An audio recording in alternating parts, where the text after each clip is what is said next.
Good morning, my friends.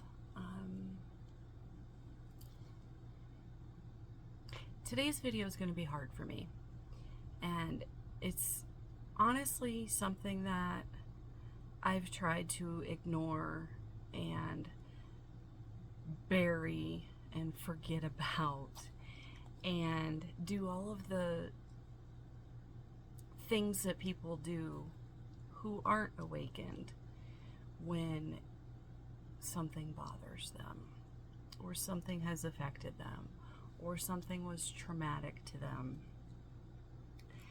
And this happened to me before I was awakened, but it's something I never brought up to my therapist, and it's something I've never discussed.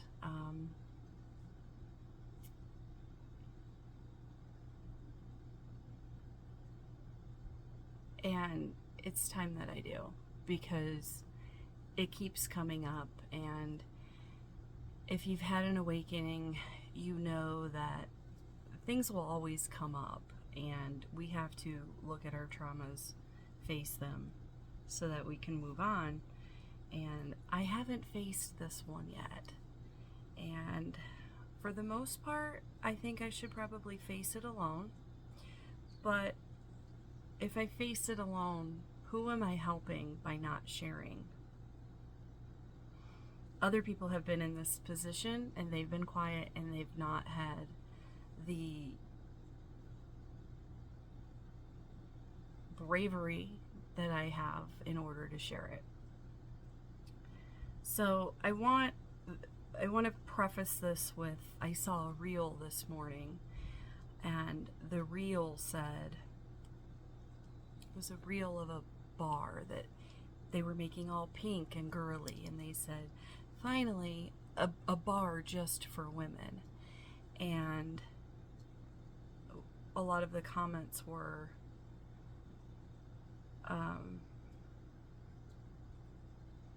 good, at least nobody will spike our drinks. And that was extremely triggering to me, because I had that happen to me.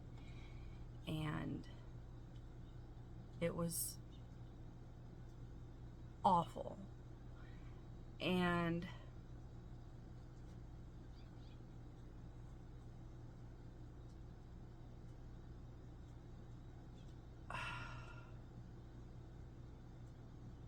it was extremely traumatic.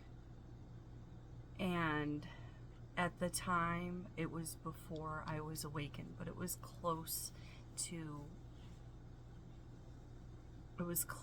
when I was in therapy and working on myself. And I'm currently not in therapy. My YouTube channel is my therapy. But this was something I never brought up, and this was something I tried to brush under the rug, and this was something that I tried to ignore.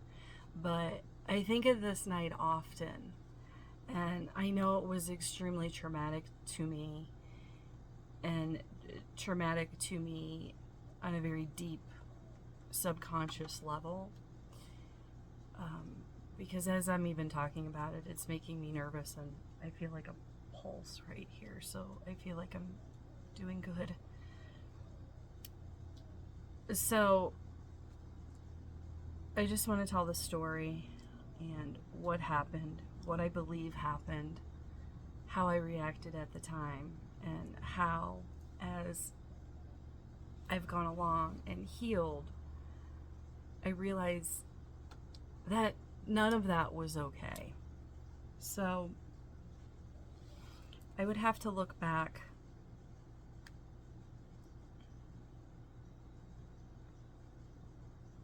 and see when it was, but it was sometime after COVID. I used to work in I used to cocktail in a casino. I worked in a couple of casinos, but there was a group of girls that kind of always included me in everything. And I thought it was nice because, for the most part, even when I lived in Vegas, even though I was an escort and a real estate agent, I was always an introvert.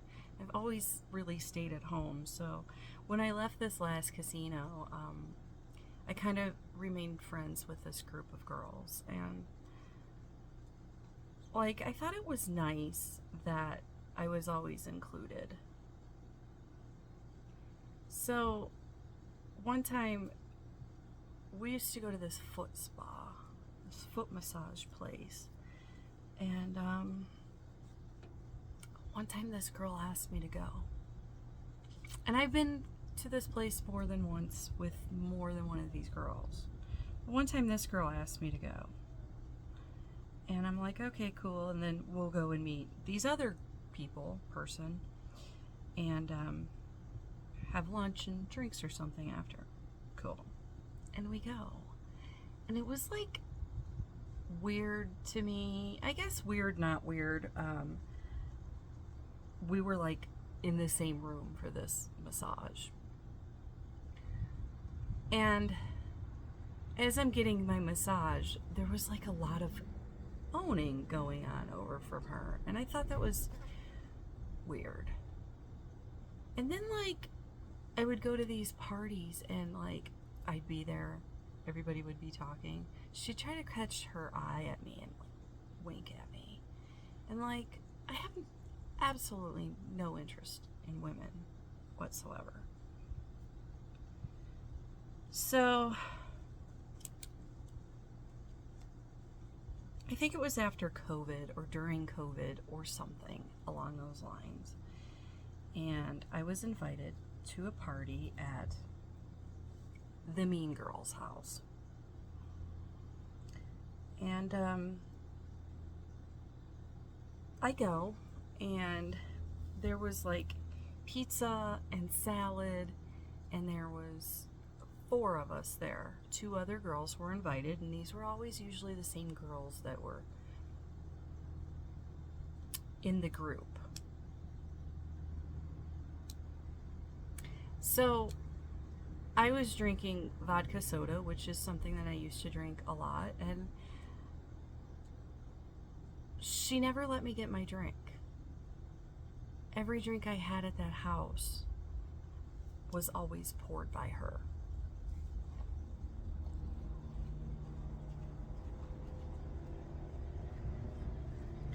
And the other girls left, and I don't know why I stayed. I don't remember. I remember being really out of it. I was really drunk. In fact, she was like, you can stay in my daughter's room. And I was like, no, I'm not going to do that. I'm going to go home. Well, at one point, the other girls leave, and she's like, let's go outside. Let's go jump up. Let's go for a walk. So we go for a walk, and we get on the trampoline. Let's go jump on the trampoline. So I'm going to jump, and then you jump, and then let me jump. And then as she jumps, she like falls onto me, and I'm like laying on the trampoline, and like just starts going to town. Now, I was really messed up. Really messed up. And I was not in my right mind. There was no way that I had the ability to be like, whoa, this isn't happening. In fact, I just quieted up and laid there, and it all happened because that's just what happened. I didn't have a voice. I didn't have a this is wrong. I was really messed up. And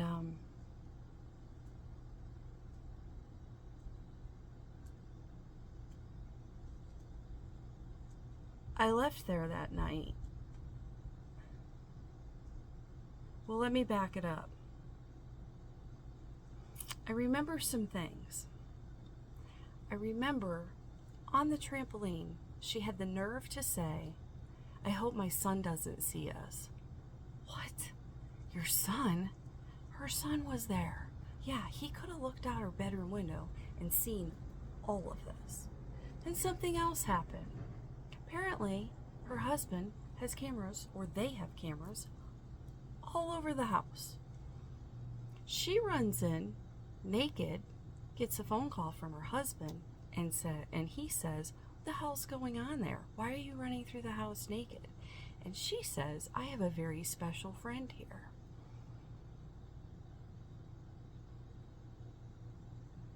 So whatever happens, happens on the trampoline. I know I'm really messed up. And it shouldn't have happened. I didn't want it to happen. That's nothing in the mindset that I wanted. I went over there to hang out with my girlfriends. So I ran out of there and left.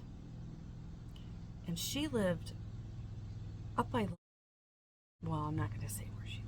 She lived very much on the opposite side of Las Vegas, a good 35 minutes with no traffic.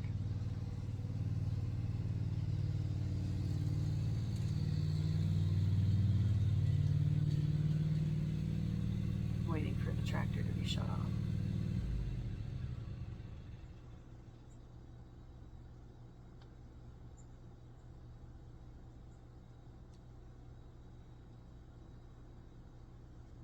It's okay. Just waiting for you to end it. Why? I only need 5 minutes. Okay. I'm like in something really deep here, so I'm sorry.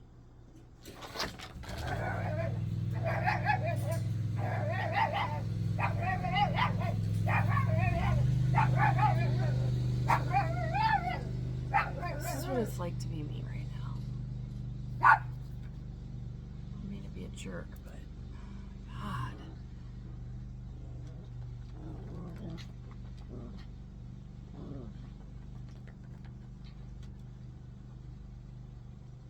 I don't know where I was. So incredibly hard to do anything here. It's just so freaking frustrating that I don't have a place that I can just record myself.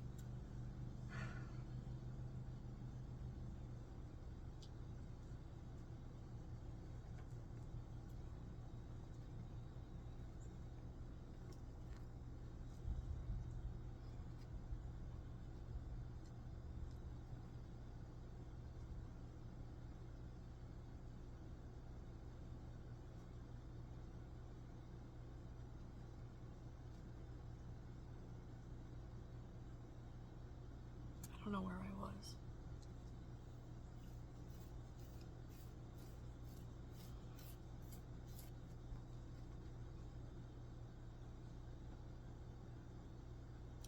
Now I want to cry because I don't know where I was when I was interrupted. Anyway, her husband calls and says, "What's going on? Why are you running around naked without a shirt on?" And she says, "I have a very special friend here." And I don't really know what happened after that. But I remember leaving. I remember running out without even putting my shoes on. And I think my bra was in my hand. I had underwear that I loved. And I never, ever saw those again. Bitch stole my underwear. And then, the next day, she had the nerve to be like, "If my husband calls you, you need to tell him this, because he doesn't understand why you were over and I was naked, and he thinks if I'm with women, that's cheating." Bitch, I think that's cheating too. And I also think I wasn't part of this. I think you fucking drugged me. I know that she drugged me. There's no way that I could have drank the 4 drinks that I drank and have been as completely incapacitated as I was. Now, I was very broken then, and broken people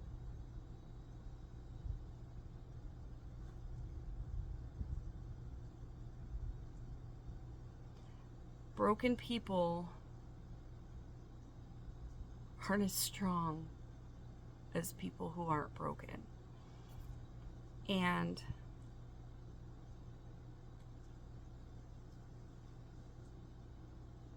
I was also an escort. So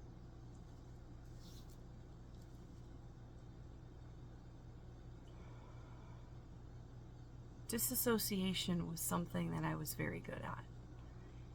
And especially disassociation with sex. I was sexually abused as a child, and I was very good at disassociating myself while somebody used me to get off. And this was no different. And I talk a lot about me being an escort, and this is something that happened to me in my personal life. And it happened to me from somebody that was a friend. And it was a woman. And I truly 100% believe, and I have believed from that day on, I believe she roofied me. I'd been roofied one other time before, and it was very similar to that. Now, there's no telling if she did or if she didn't actually roofie me. But if she didn't roofie me, it was very intentional, because I remember her saying, I've been waiting so long for this to happen, and it's gonna happen a lot more. And I'm like, bitch, no it isn't. But I didn't have a voice at that time. And that's what sucks about it, because now that I'm from a healed place, or healed with my other traumas, this is definitely a trauma that I need to work on. But I just remember thinking, bitch, no, this is never going to happen again. And in fact, you violated me. You absolutely violated me. And it sucks. It sucks. We have mutual friends. So I've been to parties that my other friends have been around, and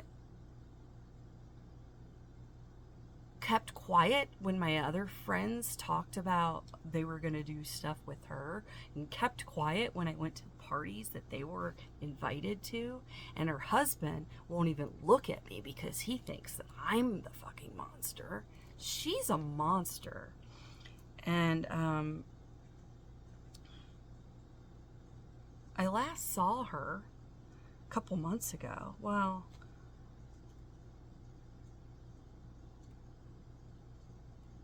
I don't remember how many months ago it was, but I last saw her when I stopped into the casino, and she was there, and she totally gave me like totally tried to blow me off.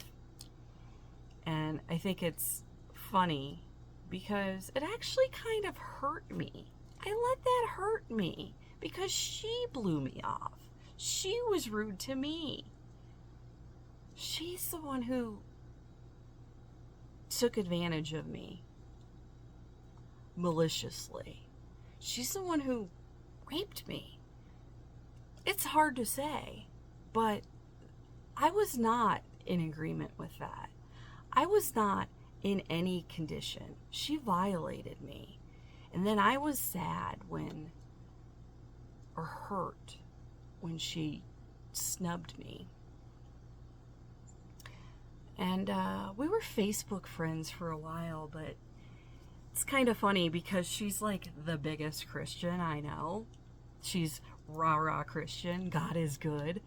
And I think it's truly because she's an absolute monster and can't control her demons. And then she just wants to say, but I'm a sinner and God loves me and I'll start over again this week. And it's probably one of my reasons why I look at a lot of Christians and think, you're full of shit, man. You're full of shit. Just like she was. So I don't know. I know it's not my duty to protect her, because even if she didn't drug me, which I absolutely believe that she did, she overserved me and took advantage of me when she knew I was overserved. From the depths of my soul, I believe that I was drugged. I believe that I was drugged. I ran out of there. No shoes. The panties I never got, which is probably like her trophy, and that grosses me out. That grosses me out because she's probably wearing my underwear or sniffing them or something. Anyway, she was a good 35 minutes away without traffic from where I lived in Las Vegas.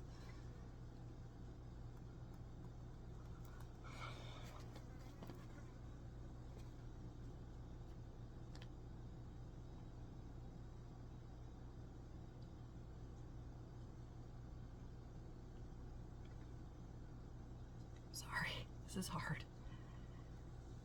And I drove home, and thank God I didn't hurt anybody else or myself, but I had to get out of there, and I drove home. And I remember how scary it was, because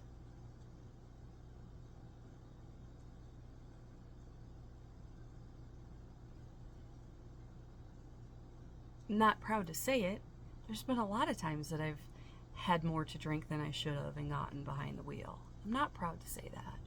I don't do that now. I didn't care for myself or any others when I was broken. So I drove home, and when I got to about the airport on the 215, I was still about 10 minutes away from my house. So I'd already driven about 25 miles. And I remember driving like this and squinting because there were like multiple lanes. I was seeing at least double vision. Sometimes it even seemed like it was 4. And I don't remember a time that I was that drunk that I saw double vision, and even like more than double vision. And I had to close my eyes like that. So I know that something happened, and I'm not going to be quiet about it. You know, I was quiet about it for a long time because we have mutual friends, and what would they think of me and all of this and that. And I'm like, you know what? I'm not fucking quiet about it anymore. I'm not protecting her. I'm absolutely not protecting her. What she did was wrong. And, you know, she made me, it made me feel like a victim again when I had to go to parties where she was there with her stupid self or her stupid husband who absolutely hated me. And they'd, you know, have to avoid me at all costs because big bad Courtney was there. And it was never big bad Courtney. Courtney was the victim from that bitch. She was the victim. I was the victim. I'm Courtney. I was the victim. It's almost like it's like my higher self's talking, because like I'm like, somebody has to tell me that I was the victim, because then I had to go to all these things, these parties, so I could be around my friends. And I didn't want my friends to have to take sides. But you know what? I should have told my friends about them. I should have told my friends about it. And I should have told her husband about it. Because I'm not protecting somebody who's ugly and violating to another woman, another friend. I'm not doing it. I don't care how much she wears Christian t-shirts and she prays and talks about Jesus and God and Christian and blah, blah, blah, blah, blah, because she raped me. She fucking raped me. And I'm not protecting her anymore. I'm really not. I hope her husband sees this. I hope all of our friends see this. They'll know who it is because she probably did the same damn thing to them. But I didn't deserve that. I didn't deserve that. I was broken. I was a sex worker. And I wasn't violated when I was a sex worker. I knew what I was getting into. And this is what's wrong with it, because I went to a friend's house. To see my girlfriends after we'd all been cooped up at COVID. To hang out. And she had a motive there, and it was bullshit, and it's still bullshit, and I'm still working through the trauma about it, but finally better about it now, because guess what? I'm talking about it. I'm not keeping it quiet anymore. I hope her husband finds out. I hope her friends find out. It's not on me to tell them, because I don't spend my time trying to get